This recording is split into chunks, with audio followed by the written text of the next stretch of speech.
y vamos a distender un poco la conversación. Vamos a hablar de novela, vamos a hablar de libros, vamos a hablar de historias, vamos a hablar de familias chilenas, de realidades de familias chilenas y del mundo que tienen que ver con el envejecimiento de la población. Vamos a hablar con Rafael Gumucio, que es hablar, uno sabe dónde parte, no dónde termina, así que seremos responsables en la medida de lo posible. Rafa, un gustazo tenerte aquí. ¿Cómo estás tú? De nuevo aquí en TVN, hace tanto tiempo que no venía. Ya, Rafa, ojalá se escuche bien porque viene bien afónico. Sí, bueno, es que soy parte de la víctima de la influencia. Está muy bien, está muy bien. ¿Qué número de libros ya tienes? ¿10, 8, 10 novelas? 13, 14. 13, 14. Sí, publicado, por supuesto. Muy fructífero. ¿Cuánto tardas en escribir un libro como este? Te estaba preguntando. 4 años y un día, como... 4 años y un día, claro, como una condena. Una condena. No, porque uno escribe, después deja, es como un poco como hacer vino, que de repente se descansa. ¿Se dejan macerar los libros? Sí, totalmente. ¿Se dejan macerar las historias? Algunos son urgentes, otros no. Uno se le va ocurriendo la continuación después, mucho ¿Te tiempo pasa después. como le pasa a un lector que no puede dejar un libro? ¿Le pasa a un escritor que no puede dejar el libro cuando lo está escribiendo? Bueno, los que publico es porque no los dejé, digamos, porque hay muchos que dejé. Demoraste 4 años porque a lo mejor le destinaste meses, no le encontraste la vuelta y lo dejaste y lo retomaste más tarde. Claro, es como que uno convive con ese mundo y está como en alguna parte. Y de repente uno se está duchando y sí, esto era así. O haciendo otra cosa, digamos. Ahora, habrá tipo de escritores que son más monógamos con su obra del momento y otros que tienen la posibilidad de... Bueno, tú por lo pronto eres columnista, ensayista, libros... O sea, tú eres de los polígamos desde el punto de vista literario. O sea, totalmente. Sí. No, como yo lo vivo tampoco de eso, no tengo urgencia. Nadie me dice, oye, te entrega tal mes. Así que por eso puedo dejar descansar y meterme en varias aventuras al mismo tiempo. Pero... Y antes de entrarle un poco a este libro y a la temática de este libro, más que al libro, porque yo no lo alcancé a terminar, como se lo dije, pero me he entretenido a morir el buen trecho que llevo. Cuando parte este libro, respecto de lo que tú ves ya impreso en el libro, ¿que tiene muchas similitudes en lo mismo o navega y viaja? No, impreso es otra cosa. Leer tu propio libro, a veces lo terrible es cuando te aburren, pero generalmente no me han aburrido mi propio libro, pero siempre es una sorpresa de otro mundo. Digo, que me gustaría conocer a este escritor. Bueno, después me doy cuenta que lo conozco, pero me gustaría saber qué piensa este tipo. ¿Cómo partió este libro? A ver, si te acuerdas tú, ¿qué idea original, lo que te acuerdes de este libro? Para entrar después al libro. Partió con el título.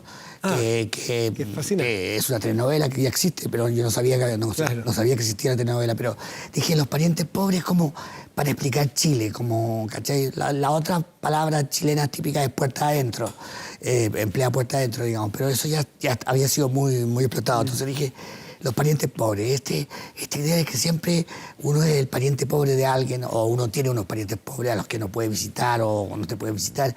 Todo ese mundo dije ya.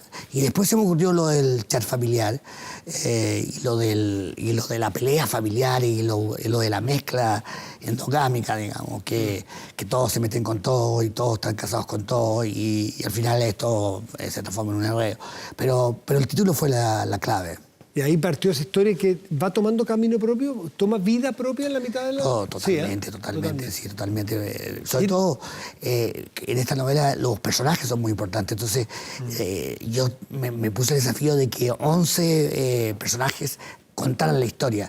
No todos tienen... el mismo protagonismo. Claro, 5 o 6 son los que... Porque son 11 hermanos. Sí. Bueno, porque pasa en la vida que en un grupo de 11 hermanos, que ya no sé si hay cuántas familias de 11, pero o en 5 o en 4, son distintas personalidades y distintos roles también, pues. Claro, y además una sobrina también interviene. Esos son los 11 hermanos más una sobrina. Pero sí, la verdad es que iban surgiendo, a veces me caían mal. ¿Y en qué momento se te ocurrió, o es desde el origen, esta relación incestuosa entre 2 hermanos nonagenarios en un hogar de adultos mayores y ambos están sin conciencia de quiénes son? No, yo esta historia la escuché. Esa historia parece que de repente uno escucha historias y se queda pegado con ella, pero yo no quería saber detalles, porque justamente como... Cuéntame la historia, pero no me conté los detalles, porque él ¿Eso los quiero inventar yo? Claro, no me conté los detalles. No sé si se consumó o si fue una idea, pero bueno, es bastante normal, digamos. Encuentro que bailar con la hermana es lo más normal que hay en el mundo, digamos. ¿Quién conoce uno más que su hermano o su hermana, digamos? Ya, pero esta es la historia, no vamos a spoilear nada, pero historia de... No, eso está en la primera página. Claro, por eso, de dos hermanos, que los hijos o alguno de los hijos se entera que en ese hogar donde están, el padre y la tía Esther, están enamorados, Sí. porque ni uno sabe, a lo más saben, tú me hueles familiar, que no, si eran hermanos, y el otro dice, usted también me huele familiar. De ahí en adelante se enamoran y, bueno, ya avanza. Y el problema, entre comillas, se inicia con un chat familiar, de los 11 hermanos, o algunos de los 11 discuten qué hacer con esto. Claro. Lo que pasa es que también pasa mucho que hay familias que están enamoradas de sí mismos, que encuentran que su historia y su leyenda y su pasado, sobre todo en el caso de las familias que yo conozco, el pasado, algunos personajes lejanos del pasado familiar son mucho más importantes que el presente. Entonces se van enamorando de su propia historia y nunca salen de ahí. Entonces eso me pareció interesante y terrible, digamos, que con esas familias que están enamoradas de sí mismas. Y en este caso, este era un señor que por lo visto tenía en toda su vida, era un amante de aquellos, de pero súper... Claro, era un escultor muy... Un escultor, un artista escultor, Sí. de amante muy prolífico, digamos, Claro. que sus hijos le sabían y le proveían incluso de amantes. Claro, era como una especie de macho latinoamericano muy prototípico, con muchas amantes, con una especie de vida sexual muy imaginativa, pero al mismo tiempo es un pobre tipo, digamos. Y al final va perdiendo todo tipo de posesiones, de todo tipo de poder. Pero sí, pero es la figura del engendrador, del macho que engendra hijos por todo el mundo, digamos.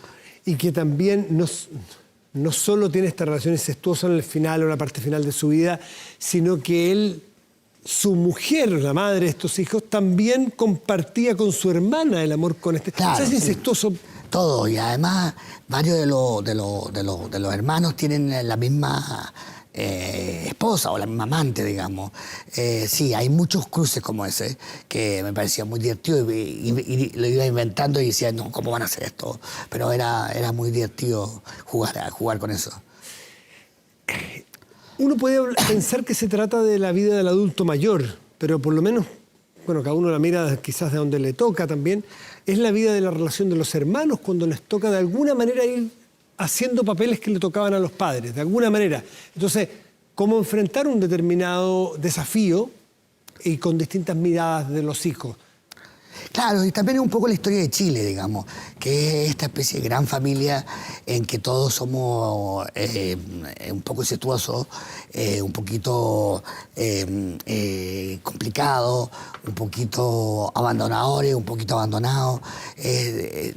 Pensé un poco en la imagen de la sociedad chilena, digamos, y de su historia, que es esta historia de esta gran familia de gente que se abandona entre sí, digamos, que vivía abandonándose y que vive en una especie de orfandad muy acompañada, porque somos huérfanos pero con hermanos, que es una cosa muy rara. Recuerdo, no digo no infidencia porque lo leí, y me acuerdo de haberte escrito por una columna muy brillante que escribiste sobre un edificio donde vives tú, donde vives con otros familiares, cada uno en su departamento, Claro. será, pero que hay una relación casi como un barrio y tú provienes, los has escrito, provienes de una familia que es muy achoclonada, no diríamos incestuosa, pero muy achoclonada, con idas y vueltas, donde... Sí, bastante incestuosa también, no ¿No eres la excepción? No, por supuesto. Sí, claro, es una familia muy que también se conoce mucho, está muy relacionada entre sí y un poco como son un poco los parientes pobres de la... ¿Tú eres pariente pobre de tu familia? No, generalmente mi familia son como los parientes pobres de la élite, digamos, porque no hay fondos, no hay millones, no hay nada, pero conocemos gente que sí tiene, digamos, todas estas cosas, pero nosotros no los tenemos. Entonces, conozco un poco ese mundo, como el mundo democrático. Escribes desde la historia personal, porque claro, ahora tú hablas, no tenemos fondo, no tenemos nada, sí, hoy, pero tú eres nieto de un gran prócer de la política Pero chilena. que tampoco tenía fondos. No fondos, pero poder. Sí, yo no creo mucho en el poder, la verdad que O sea, no. ¿hay autobiografía en cuanto a mirar con nostalgia lo que fue una familia poderosa de la cual tú provienes también? Sí, está este juego, digamos, que en el fondo, cuando uno no tiene capital real, tiene capital simbólico. Entonces, el juego con el capital simbólico, con los apellidos, con el pasado, con los grandes fantasmas, es muy divertido, digamos, porque en el fondo es un poder que no existe, digamos. En la vida real, tú estás en tu casa y tu estufa apenas funciona, digamos, como se ve, por lo demás. Entonces, todo este juego con el simbolismo es muy divertido. Creo que pasa mucho con Chile en general, digamos, que somos un país que no tiene mucho, pero que tuvo, que piensa tener, o que tiene una idea de quién fue, digamos. Entonces eso me parece muy divertido. Y en lo personal, tú cuando escribes, pones vivencias, por ejemplo, estás en una edad bisagra, estamos en una edad bisagra, donde tienes que criar y donde tienes que hacerte cargo también en algunas cosas de la generación que viene. Y esto está súper protagonista, esa parte de la vida en este libro. Sí, yo no sé escribir nada que no sea personal, o sea, no ¿Se puede? No, me daría mucha lata, digamos. Claro. No sé si uno escribe un informe en Derecho o escribe un libro de contabilidad, supongo que no será personal, pero incluso así, me cuesta mucho escribir cosas que no sean personales, pero esta novela me liberé un poco de esta idea. Sí hay algo que sí es como alarmante, porque todos estos personajes tienen 60 años, 70 años, y yo sé cómo hablan y sé cómo piensan, y eso habla mal de mí, digamos, porque sé cómo piensan los viejos y no sé cómo piensan los jóvenes, digamos. Si hubiese tenido que hacer una novela de gente joven, no habría podido meterme en su cabeza. ¿No habrías podido escribir la historia desde los nietos y no desde los hijos de este señor? Hay una nieta que que sí me funciona. Pero sí, yo estoy como mucho más ligado a la generación de mis padres y de mis abuelos que a la generación de mis hijos, digamos. Y eso no sé si habla bien o mal de mí, pero así es. O sea, vivo en ese mundo. ¿Y te planteas cuando te toque tomar decisiones a ti, por ejemplo, que es la tendencia mundial, porque los mayores van quedando más solos, de adscribirte, por ejemplo, a un hogar de adultos mayores? No he pensado en eso, digamos, pero... Falta mucho, pero... no he pensado en eso. Es difícil, claro. Yo creo que la longevidad es un tema importante y bastante grave, digamos. No sé qué va a hacer el Ministerio de Salud para acabar con la longevidad, pero creo que vivir demasiado es un problema y yo no quiero morir, así que no preferiría... Entonces, claro, yo vi mi abuelo, por ejemplo, fumaba mucho, le gustaba mucho fumar, jugar, y era un hombre muy, muy santo, digamos, pero de repente dije, qué sabio, porque esto de fumar tanto le acortó la vida y no tuvo que tomar la decisión de vivir tantos años, digamos. Por eso creo que es pero bueno... es un tema que a ti te da mucha vuelta a la vejez, porque vivo conectado con mis padres y mis abuelos, o sea, con el mundo de los viejos. Sí, yo creo que la vejez sí me... ¿Te da mucha vuelta? Me interesa, sí, porque imagínate, antes de escribir este libro, escribí un libro sobre Nicanor Parra, que conocí yo a los 86 años, o sea, solo lo conocí de viejo. Después escribí un libro sobre mi abuela, o sea, el tema de los viejos siempre he tenido amigos viejos, digamos. He pasado mi vida en entierro de amigos, digamos, que no me correspondían por edad. Entonces, sí, la verdad es que los viejos siempre me han interesado y me he sentido en ese mundo, no sé por qué. Y la tendencia hoy día es que el envejecimiento de la población, donde hay cada vez más viejos. Claro, yo lo escucho un problema grave, digamos. Ya todos vamos a vivir eternamente.